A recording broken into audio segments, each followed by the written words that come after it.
हाँ जी, audio video clear है ना भाई? वंश एंड मीनाक्षी? ठीक है, वंश कहीं चला गया शायद। चलो ठीक है। तो फाइंडर ऑफ लॉस गुड्स, ठीक है, तो फाइंडर ऑफ लॉस गुड्स में क्या होता है, सेक्शन 71 ये कहना चाह रहा है कि भाई जिसको भी गुड्स मिला है वो उसका ओरिजिनल ओनर माना जाएगा अगेंस्ट द होल वर्ल्ड, छोड़ के सिर्फ एक बंदे को, किसको? ट्रू ओनर को। तो अगर आप कहीं भी कोई भी पड़ा हुआ सामान मिलता है तो आप उसके ओरिजिनल मालिक माने जाएंगे, छोड़ के सिर्फ किसको? ट्रू ओनर को। सेक्शन 71 कह रहा है। तो जैसे लाइक फॉर एग्जांपल मेरे इंस्टीट्यूट में पड़ा हुआ था किसी का मोबाइल फोन और इसको मीनाक्षी को मिला, तो ट्रू ओनर कौन बन जाएगा? मीनाक्षी बन जाएगी। ठीक है, मैं भी इससे वो मोबाइल फोन वापस नहीं मांग सकता ये बोल के कि भाई तुझे मेरे इंस्टीट्यूट से मिला तो मेरा हो गया, मैं भी नहीं ले सकता। कानून ये कहना चाह रहा है। अब दूसरी बात ये कि इसने मोबाइल फोन पड़ा हुआ देखा मीनाक्षी ने और उठाया नहीं, चली गई, तो क्या कोई कॉन्ट्रैक्ट क्रिएट हुआ? कोई कॉन्ट्रैक्ट क्रिएट नहीं हुआ। बट इसने मोबाइल फोन देखा पड़ा हुआ, उठा लिया, तो जैसे ही उठा लिया वहां कॉन्ट्रैक्ट क्रिएट हो गया सेक्शन 71 में। तो इसके कुछ राइट्स भी हैं, इसके कुछ ड्यूटीज भी हैं। तो वही राइट्स एंड ड्यूटीज हम लोग यहाँ पढ़ रहे हैं सेक्शन 71 में। किसके राइट्स एंड ड्यूटीज हैं? फाइंडर के। और जो ट्रू ओनर है उसके भी कुछ राइट्स एंड ड्यूटीज हैं, ये कहना चाह रहा है। ठीक है, तो पढ़ लेते हैं एक बार। वंश, सब ठीक ठाक है भाई? आया नहीं वापस? Yes sir. आ गया, ठीक है। तो फाइंडर ऑफ लॉस गुड्स पढ़ रहे हैं सेक्शन 71 में। क्या कह रहे हैं देखो, finder of lost goods is under no obligation to take charge of the goods. ये कहना चाह रहा है फाइंडर की कोई ऑब्लिगेशन नहीं है कि वो इन गुड्स को अपने चार्ज में या अपनी कस्टडी में ले, उसकी कोई ड्यूटी नहीं है। तो इसने फोन पड़ा हुआ देखा, ठीक है, खत्म हो गई बात, देखा भूल जाओ, उठाओ मत उसको। और बट जैसे ही टच करोगे उठाओगे तो कॉन्ट्रैक्ट क्रिएट हो जाएगा भाई फिर। But if he does take charge of the goods, मतलब अगर वो ये गुड्स उठाता है तब उसकी ड्यूटी क्रिएट हो जाएगी। He becomes responsible for the goods like a bailee, तो वो एक तरह से बेली की तरह से एक्ट करेगा फिर। Section 71 clearly provides, thus a person who finds goods belonging to another and takes them into his custody is subject to the same responsibility as a bailey। तो क्या कहना चाह रहा है सेक्शन 71 कि जिसको कहीं भी कुछ खोया खोया हुआ गुड्स मिलता है, ठीक है, और वो बंदा अपनी कस्टडी में ले लेता है, इस गुड्स को उठा लेता है, तो उसकी सेम रेस्पॉन्सिबिलिटी हो जाती है जो एक बेली की होती है। तो एक तरह से कॉन्ट्रैक्ट ऑफ बेलमेंट ही है ये भी। ठीक है, तो जैसे ही आपने मोबाइल फोन उठाया तो आपके कुछ राइट्स भी हैं और कुछ ड्यूटीज भी हैं। तो पहले हम ड्यूटीज की बात कर रहे हैं, फिर राइट्स की भी बात करेंगे। सबसे पहली भी ड्यूटी तो क्या है भाई? सबसे पहली ड्यूटी तो क्या है? सबसे पहली ड्यूटी है जी, duty to find out the true owner. सबसे पहली ड्यूटी क्या है? Duty to find out the true owner. तो आप अपनी पूरी कोशिश करेंगे, मतलब मीनाक्षी अपनी पूरी कोशिश करेगी ट्रू ओनर को फाइंड आउट करने की। अब जो गुड्स अगर इसको मिला है, अगर वो वैल्यूएबल है, प्रीशियस है, तो न्यूज़पेपर में एडवर्टीजमेंट भी देना है। और भाई अगर उस गुड्स की वैल्यू इतनी नहीं है कि न्यूज़पेपर में जो एडवर्टीजमेंट देंगे उससे ज्यादा तो खर्चा हो जाएगा, तो फिर क्या करना है? जहां आपको ये गुड्स पड़ा हुआ मिला वहां 3 बार जोर जोर से चिल्लाना है, एक तरह से क्या कि भाई मुझे यहाँ पड़ा हुआ ये गुड्स मिला है, जिस किसी का हो ले जाओ, और पहचान बता दो, पहले पहचान बताओ और ले जाओ। तो इन शॉर्ट अगर मोबाइल पड़ा हुआ मिला तो न्यूज़पेपर में एडवर्टीजमेंट देने की जरूरत है नहीं।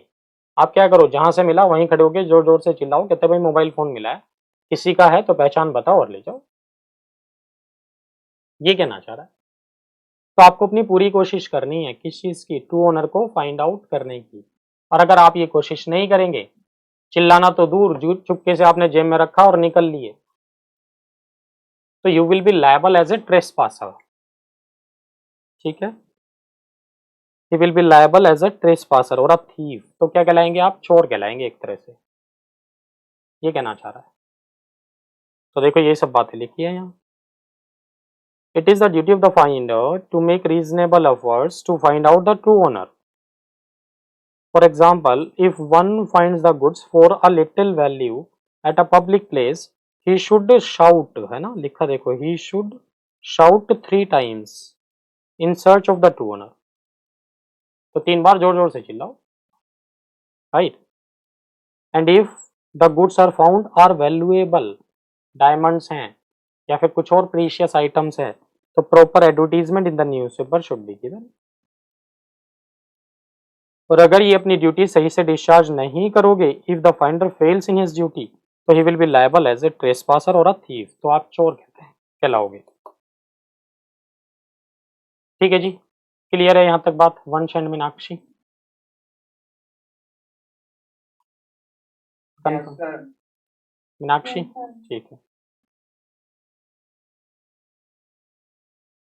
नेक्स्ट पॉइंट में आ जाओ, second point, duty to take reasonable care of the goods as a bailee. मतलब वो ये कहना चाह रहे हैं जो गुड्स आपको पड़ा हुआ मिला है, आप उसकी इतनी ही केयर करेंगे जितनी आप अपने गुड्स की करते हैं।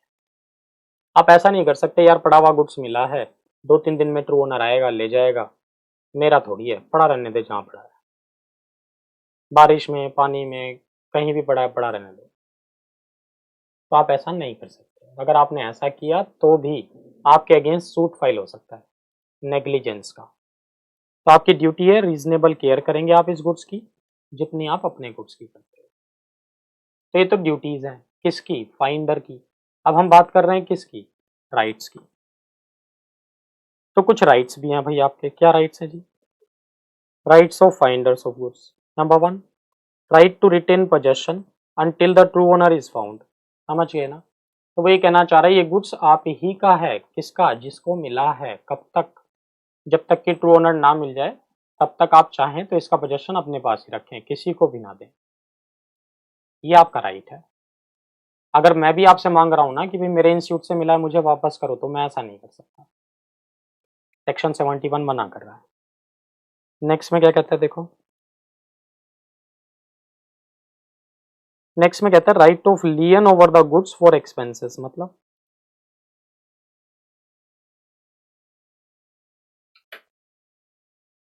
Right of lien over the goods for expenses मतलब राइट ऑफ लियन का मतलब होता है right to retain possession, right to retain possession. लिखते रहना अपनी नोटबुक अपनी बुक में साथ के साथ मार्किंग करते रहना, राइट टू रिटेन पोजेशन। तो वो ये कहना चाह रहा है जैसे ही जिसका ये फोन था वो मिल जाता है, मीनाक्षी के पास जाता है कि भाई लाओ मेरा फोन वापस दे दो, तो मीनाक्षी का ये राइट है कि मीनाक्षी कह सकती है कि सर आपको ढूंढने में मेरे ये खर्चे हुए हैं, इतने इतने बिल भी दिखा देना उसे कि भाई इतने इतने खर्चे हुए हैं, तो आप ये खर्चा दे दो और अपना मोबाइल फोन ले लो। जब तक वो खर्चे ना दे आप उसका मोबाइल फोन मत देना, मना कर देना। कहते सर मैं तो राइट ऑफ लियन यूज करूंगी और मैं आपका फोन दूंगी ही नहीं। कब तक? जब तक आप मेरे खर्चे नहीं देंगे। तो खर्चे दे दो, फोन ले लो। ठीक है जी। नेक्स्ट राइट क्या है इसका, मीनाक्षी का? Right to sue for reward, ये भी है। मतलब जिसका मोबाइल फोन था ना ओरिजिनली, उसने क्या किया, न्यूज़पेपर में एडवर्टीजमेंट दे दिया कि भाई मेरा मोबाइल फोन खो गया और उसमें तो बड़े इंपॉर्टेंट कॉन्टैक्ट्स हैं, बड़ी इंपॉर्टेंट चीजें हैं, और जो भी कोई फोन ढूंढ के लाएगा मैं उसे 1100 रुपये नकद इनाम दूंगा। ठीक है, मीनाक्षी ने भी पढ़ा वो न्यूज़पेपर में एडवर्टीजमेंट, मीनाक्षी पहुंच गई, लो भाई ये फोन तो तुम्हारा मेरे पास है और लाओ मेरे इनाम के 1100 रुपये दे दो। अब वो 1100 रुपये नहीं दे रहा है, तो क्या सूट फाइल कर सकती है मीनाक्षी? हाँ जी वंश, Sir. कर सकती है। तो अगर इनाम नहीं दे रहा है वो बंदा ट्रू ओनर, तो ये सूट फाइल कर सकती है, बिल्कुल कर सकती है, यही कहना चाह रहा है। नेक्स्ट वन पे आ जाओ मीनाक्षी। राइट ऑफ सेल है क्या मीनाक्षी के पास? कहते हैं वैसे तो नहीं है, बट इन 2 केसेस में तो है। राइट ऑफ सेल 2 केसेस में तो है। तो 2 केसेस में जो इसको गुड्स मिला था वो ये बेच सकती है और बेच के पैसा रिकवर कर सकती है। कब कब? Number 1, when the thing is in danger of perishing, मतलब पेरिशेबल आइटम है जो इसको मिली थी, तो लाइक मेडिसिन हैं, वेजिटेबल्स हैं, खराब होने वाली चीज़ें, मतलब इंपोर्टेड चॉकलेट्स हैं, राइट। तो अगर इसने नहीं बेचा तो क्या होगा, उनकी एक्सपायरी डेट नजदीक आ जाएगी, और एक्सपायरी डेट नजदीक आ गई तो फिर तो किसी के कोई काम की नहीं है। तो अगर पेरिशेबल कमोडिटीज हैं तो उस केस में ये उन कमोडिटीज को या उन गुड्स को बेच के पैसा रिकवर कर सकती है। Number 2, where the lawful charges, कि जब मीनाक्षी के खर्चे तो हुए ही होंगे भाई कुछ, तो इसके जो खर्चे हुए थे वो 2/3 से एक्सीड कर जाएं, amount to 2/3 of its value. तो मान लो इसको जो मोबाइल फोन मिला था उसकी वैल्यू 9,000 है, 9,000 का 2/3 6,000। तो इसका मतलब इसके ना अभी 6,000 रुपए से ज्यादा के तो खर्चे हो गए। 7,000 रुपए खर्चा कर दिया, मोबाइल की वैल्यू 9,000 है, तो कहता है बेच सकते हैं, पैसा रिकवर कर सकते हैं। तो मान लो 9,000 रुपए मिले मोबाइल बेच के, तो जब भी ट्रू ओनर आएगा क्या कहोगे आप उसे, कहते देख भाई तेरा मोबाइल फोन था 9,000 का बिका था, 7,000 मेरा खर्चा हो गया था, ये ले 2,000 रुपए। ठीक है ना मीनाक्षी, बात समझ में आ रही है? तो उसे कितने पैसे वापस दे दो,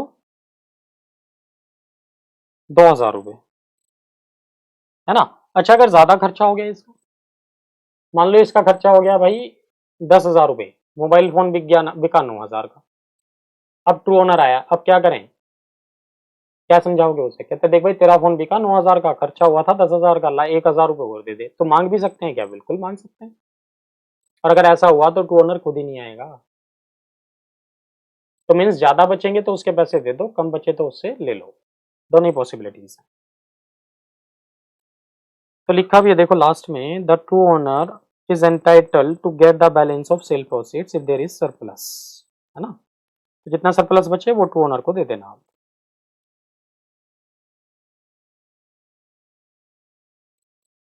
इसमें लिखा भी है देखो, A finds a lost horse, किसी का घोड़ा खोया गया था, किसको मिला, एक। After a diligent search A discovers the true owner, A ने बेचारे ने बड़ी कोशिश की और ट्रू ओनर को फाइंड आउट कर लिया, and offers to return the horse to him on the condition that the true owner pays A's lawful expenses amounted to rupees 150। तो भाई जो फाइंडर ऑफ लॉस गुड्स था उसके खर्चे भी हुए थे 150। तो फाइंडर क्या कह रहा है, ठीक है भाई मैं आपका हॉर्स देने के लिए तैयार हूँ, प्रोवाइडेड मेरे जो लॉफुल खर्चे हुए हैं 150 वो मुझे आप दे दो। The true owner refuses to pay, true owner मना कर रहा है, खर्चे तो मैं नहीं दूंगा भाई। तो भाई ये भी मना कर सकता है फिर फाइंडर कि मैं भी तुम्हारा हॉर्स वापस नहीं दूंगा, राइट ऑफ लियन यूज करूंगा। तो ये can not file a suit for the recovery of the expenses in the absence of privity of contract. मतलब क्या कहना चाह रहा है, वो ये कहना चाह रहा है जो फाइंडर है ना वो खर्चों के लिए केस फाइल तो नहीं कर सकता, बट राइट ऑफ लियन तो मिलेगा उसको, राइट ऑफ लियन तो मिलेगा। तो खर्चों के लिए केस फाइल नहीं कर सकते, हाँ अगर उसने कुछ इनाम डिक्लेयर किया था और वो इनाम ना दे रहा हो, इनाम के लिए केस फाइल कर सकते हो, क्योंकि इनाम के लिए तो कॉन्ट्रैक्ट हुआ, उसने जनरल ऑफर दिया, न्यूज़पेपर में एडवर्टीजमेंट दिया कि भाई जो भी कोई मेरा फोन ढूंढ के लाएगा मैं उसे इनाम दूंगा। आपने वो न्यूज़पेपर में एडवर्टीजमेंट पढ़ा, कॉन्ट्रैक्ट क्रिएट हो गया, तो वहां तो दोनों आप पार्टीज टू द कॉन्ट्रैक्ट हो। But finder of lost goods में अगर आपने कुछ खर्चे कर दिए, उसने थोड़ी कहा था खर्चे करने को, आपके बीच में सच कोई कॉन्ट्रैक्ट ही नहीं था, तो प्रीविटी ऑफ कॉन्ट्रैक्ट अप्लाई होगा। तो इन शॉर्ट नेट इफेक्ट क्या निकलता है मीनाक्षी, कि खर्चों के लिए सूट फाइल कर सकते हैं कि नहीं कर सकते हैं।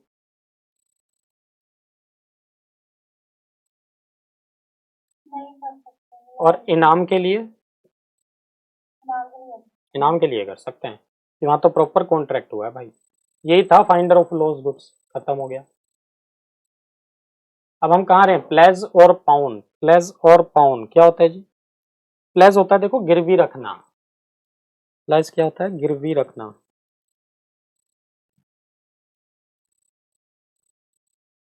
गिरवी रखना समझते हो, जैसे आपको 1,000 रुपए की जरूरत है, आप आए मेरे पास, सर 1,000 रुपए उधार दे दो, कब परसों लौटा देंगे।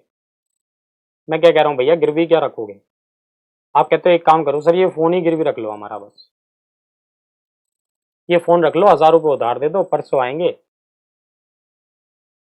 आपके 1,000 रुपए दे जाएंगे, अपना मोबाइल फोन ले जाएंगे। दिस इज कॉल्ड प्लेज, या पाउंड भी बोलते हैं। तो जिसने गिरवी रखा, वंश जिसने गिरवी रखा उसको हम लोग क्या बोलते हैं, प्लेजर। या इसी को क्या बोल देते हैं, पाउनर। और जिसके पास गिरवी रखा उसको क्या बोलते हैं, प्लेजी या फिर पाउनी। बात क्लियर है यहां तक वंश?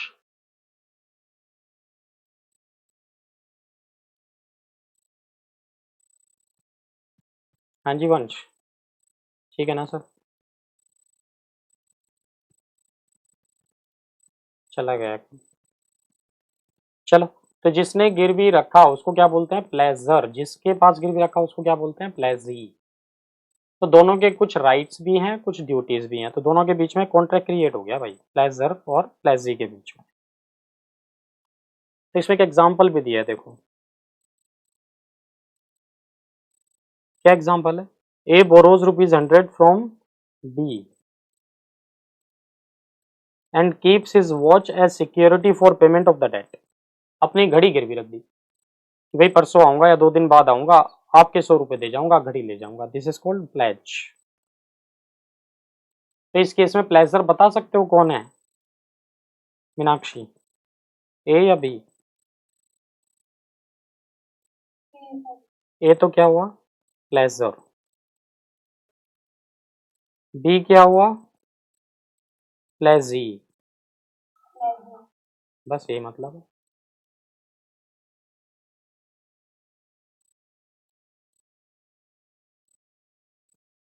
तो यहाँ जो प्लेसमेंट होगा वो भी मूवेबल आइटम्स का ही होगा, ये भी याद रखना। बेलमेंट भी मूवेबल आइटम्स का ही होता है, ठीक है। और प्लेज भी किसका होगा, मूवेबल आइटम्स का। डिफरेंस क्या है दोनों में, difference between bailment and pledge. Bailment और प्लेज में क्या डिफरेंस है, नंबर 1 एज टू पर्पज।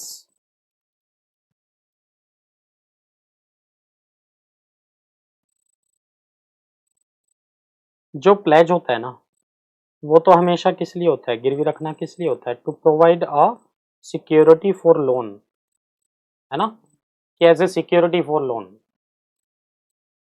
और बेलमेंट में ऐसा कुछ पर्पज होता है, तो बेलमेंट में ऐसा कोई स्पेसिफिक पर्पज नहीं होता। No such purpose in case of bailment. तो बेलमेंट में तो ये भी हो सकता है पेन उधार ले लिया, मोबाइल फोन उधार ले लिया, बाइक उधार ले ली, तो उसमें ऐसा कोई स्पेसिफिक पर्पज नहीं है। और प्लेज में तो एक ही स्पेसिफिक पर्पज है बस, क्या, सिक्योरिटी ऑफ लोन, है ना, सिक्योरिटी पर्पज। क्लियर है ना बात वंश, आ गए वापस? Yes, sir. ठीक है, एक काम करो यार, रीलॉगिन ही करो, टाइम खत्म होने वाला है। कर लो एक बार रीलॉगिन।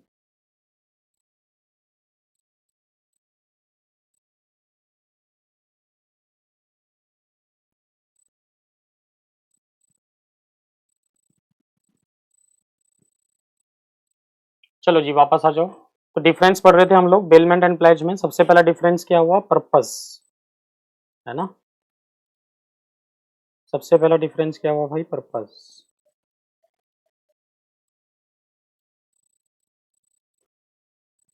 ठीक है, प्लेज का पर्पस क्या होता है, सिक्योरिटी ऑफ अ लोन। और बेलमेंट का ऐसा कोई स्पेसिफिक पर्पस नहीं होता। सेकंड पॉइंट क्या हुआ, राइट टू सेल। प्लेज में क्या राइट ऑफ सेल है आपके पास, मतलब प्लेजी के पास राइट ऑफ सेल है क्या, pledgee has a right of sale on default after giving notice to the pledger. कि भाई जैसे आप मुझसे 100 रुपये उधार लेके गए थे और घड़ी रख के गए थे मेरे पास गिरवी, और क्या क्या गए थे आप कि परसों तक आऊंगा, आपके पैसे दे जाऊंगा, घड़ी वापस ले जाऊंगा। आप परसों तक नहीं आए, मैंने 2 दिन और वेट किया। उसके बाद मैं क्या करूंगा, आपको एक लीगल नोटिस भेजूंगा कि भाई आपने कहा था 2 दिन के अंदर अंदर आ जाओगे, आप आए नहीं, 2 दिन मैंने आपको और एक्स्ट्रा दे दिए। ठीक है, अब अगर नेक्स्ट 5 दिन के अंदर अगर आप आ गए तो ठीक है, और वरना 5 दिन के बाद मैं ये घड़ी बेच दूंगा। और अगर वो 5 दिन के बाद भी नहीं आता तब आप ये घड़ी बेच सकते हैं। तो मीन्स प्लेज के केस में आपके पास राइट टू सेल है, बट पहले आप उसे, पहली बात तो वो डिफॉल्ट करे तब, और दूसरी बात साथ में आपने उसको नोटिस भी दिया हो, तब आपके पास राइट टू सेल आ जाएगा, ये कहना चाह रहे हैं। ठीक है, बट अगर हम बेली की बात करें तो बेली में आइदर रिटेन द गुड्स और sue the bailor for non payment of his dues, right. तो वो ये गुड्स को अपने पास रख सकता है या फिर वो सूट फाइल कर सकता है बेली के केस में। नेक्स्ट में आओ थर्ड में, as to right of using the goods, क्या बेलमेंट में आप वो गुड्स यूज कर सकते हैं? बिल्कुल कर सकते हैं, और प्लेज में नहीं कर सकते। प्लेज में the pledgee has no right of using the goods. तो जैसे आपने देखा होगा कि जो प्राइवेट मनी लेंडर्स होते हैं ना, ज्वेलर्स लोग, वो ज्वेलरी गिरवी रख के आपको लोन देते हैं, तो क्या वो ज्वेलरी यूज कर सकते हैं? उनकी वाइफ मान लो शादी में पहन के जा रही है वो ज्वेलरी, आप ऐसा नहीं कर सकते। तो प्लेज के केस में जो गुड्स प्लेज आपने किए हैं, ठीक है, तो प्लेजी उन गुड्स को यूज नहीं कर सकता। और बेलमेंट के केस में no such restriction exist for a bailee, है ना, बेली के लिए रेस्ट्रिक्शन नहीं है, तो उसने तो लिए यूज करने के लिए थे आपसे कि सर फोन दे दो, यूज करना है, कॉल करनी है, या पेन दे दो एक बार, क्लास खत्म होने के बाद वापस दे दूंगा, तो लिए ही आपने यूज करने के लिए, कोई दिक्कत नहीं है। तो तीन डिफरेंसेस थे किस किस में, बेलमेंट एंड प्लेज में। ठीक है जी, बात क्लियर है वंश एंड मीनाक्षी? Yes, sir. ठीक है,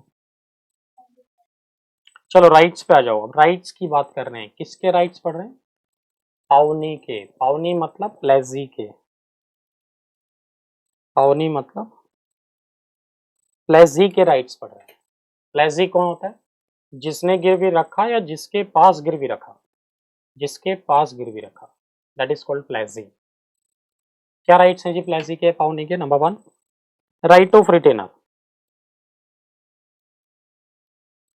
राइट ऑफ रिटेनर का मतलब ये वही हो गया, राइट ऑफ लियन के लिए बात कर रहा है, तो राइट ऑफ लियन तो समझते ही हो आप कि प्लेजी कह सकता है कि जब तक आप मेरे गुड्स वापस नहीं दोगे, मतलब जब तक आप मेरे पैसे जो आपने उधार लिए थे वो वापस नहीं दोगे, मैं आपका गुड्स वापस नहीं दूंगा। तो ये राइट ऑफ रिटेनर में आता है, राइट ऑफ लियन की तरह से यूज हो रहा है ये। नेक्स्ट में आओ, right of retainer for subsequent advance. अब वो ये कहना चाह रहा है, आप मेरे पास मोबाइल गिरवी रखे हुए 1,000 रुपये उधार लेके गए थे, कल फिर आए, कहते सर इमरजेंसी में मुझे 1,000 रुपये की जरूरत और पड़ गई, आप 1,000 रुपये और दे दो। मैं कह रहा हूँ गिरवी क्या रखोगे? आप कह रहे हो सर गिरवी तो कल फोन रखा था ना, उसकी वैल्यू 10,000 है, बताओ फोन की, तो उसके अगेंस्ट 2,000 रुपये का तो लोन दे ही सकते हो आप मुझे। मैं कह रहा हूँ चलो कोई बात नहीं, ले जाओ। तो मैं राइट ऑफ लियन कौन से वाले लोन के लिए यूज करूँ? फर्स्ट के लिए, सेकंड के लिए, या दोनों के लिए कर सकता हूँ? हाँ जी मीनाक्षी,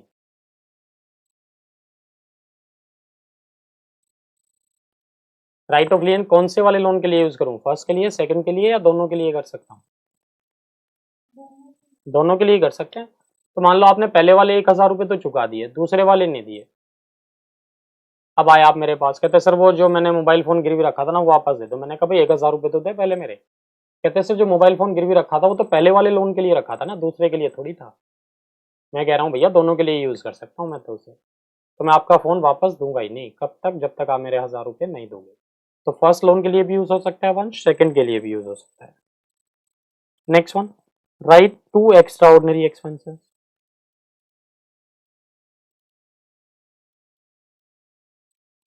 ठीक है, वो ये कहना चाह रहा है जो पावनी है, पावनी मतलब जिसके पास आपने गिरवी रखा था सामान अपना, तो अगर उसने कुछ एक्स्ट्रा ऑर्डिनरी एक्सपेंसेस किए हैं तो उसके लिए वो राइट टू इश्यू यूज कर सकता है।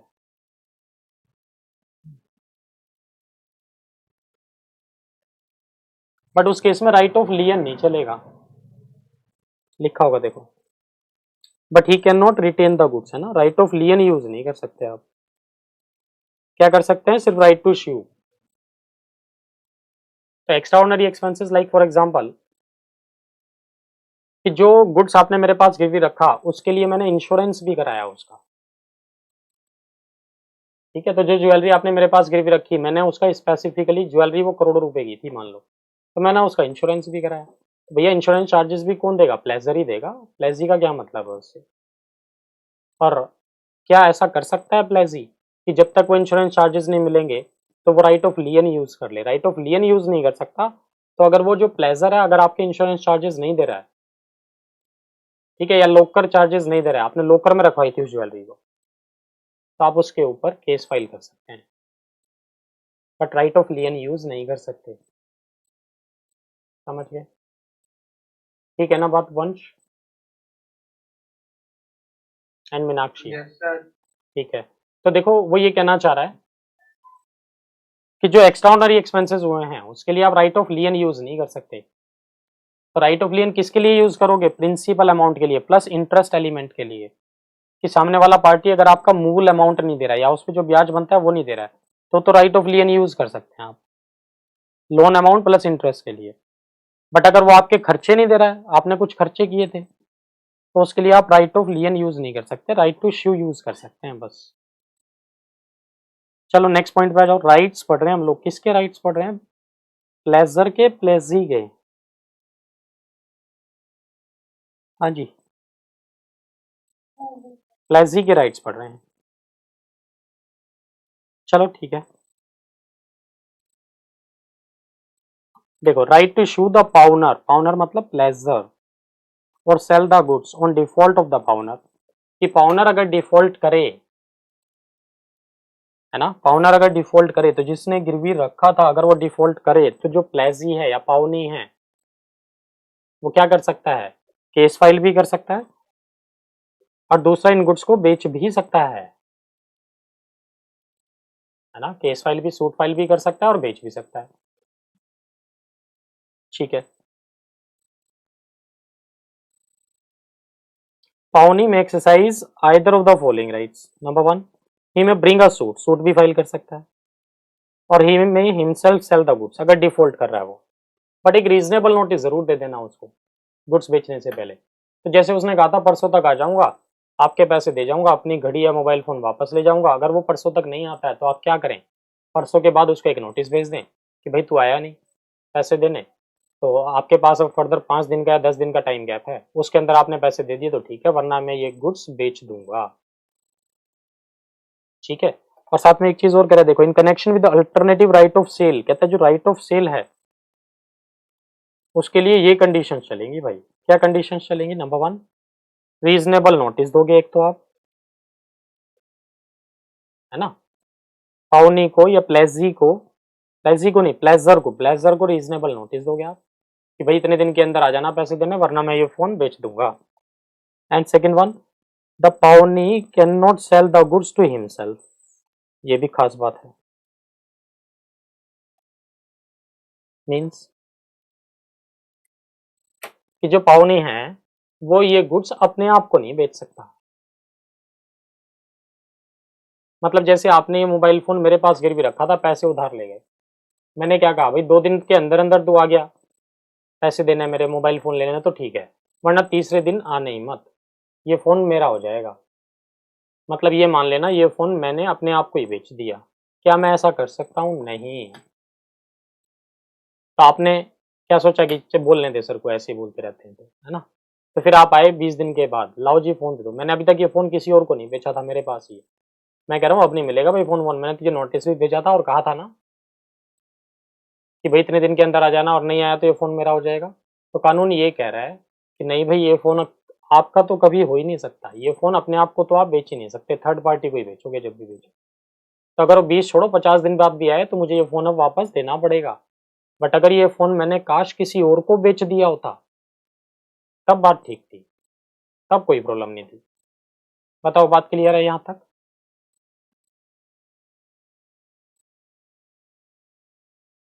हाँ जी, वंश एंड मीनाक्षी, Yes, sir. ठीक है। सर ऊपर के ना ये एक भी पॉइंट बता दो, वॉइस ब्रेक हो गई। अच्छा, देखो फोर्थ पॉइंट में जो ए और बी 2 पॉइंट है ना मीनाक्षी, मैंने इसमें ये बताया था कि भाई अगर जो पाउनर है या प्लेजर है वो टाइम पे नहीं आता है तो आपके पास क्या राइट्स हैं? आपके मतलब प्लेजी के पास क्या राइट्स हैं या पाउनी के पास क्या राइट्स हैं? तो पाउनी के पास क्या राइट है? एक तो वो आपके अगेंस्ट सूट फाइल कर सकता है, इसलिए इसने कहा था परसों आएगा मेरे पैसे दे जाएगा फोन ले जाएगा, ये आया ही नहीं, तो सूट फाइल कर सकते हैं आप।